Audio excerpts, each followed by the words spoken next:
Section 6. A deepening sense. A scapegoat's drink. In many ways, relief acts more like a drug than a feeling. The experience of relief releases endorphins and pleasure chemicals throughout the brain and body, similar to how any pleasure drug psychologically triggers euphoria. The Christian lives in a world rekindled constantly with relief because they live in a world constantly reckoning forgiveness. All the Christian need do to absolve their mind, no matter how heinous the crime, is ask forgiveness from Jesus, and this immediately brings about a tremendous feeling of relief. Relief numbs the pain of consequence from sin, yet numbing circumvents development because it compromises feeling anything. Feelings are important to build appreciation through our psychology, and appreciation is an instigator of perceptual change and improved behavior. But how can appreciation build if impact is compromised with preordained grace?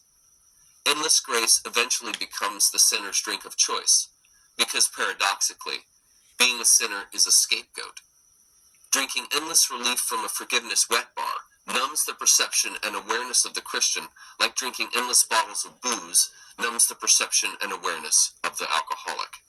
Drunk with relief from the most heinous of sins, the Christian imbibes the greatest experiences of spiritual pleasure, and this compromises the impact of harm because sensitivity to the now has been anesthetized with grace.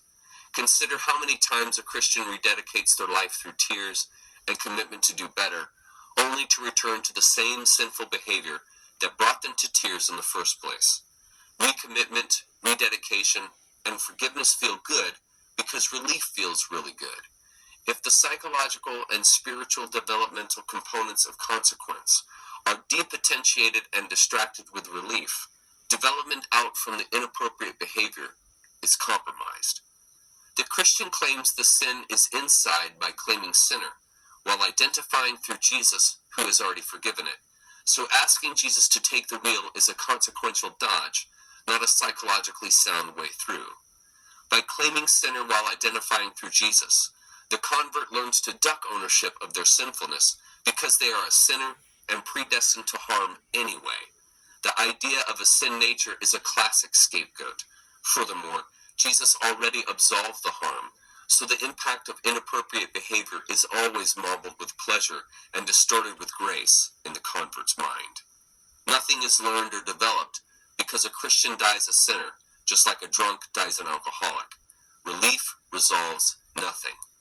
Harm without full consequence results in more harm. Sin that burgeons more relief results in more sin. Expecting a change in behavior, repeating prayers of victory over sin, while simultaneously claiming the hopelessness of a sinner's plight, is a type of insanity a sinner drinks. The Christian is unaware of their self-contradicting state because they are not self-aware.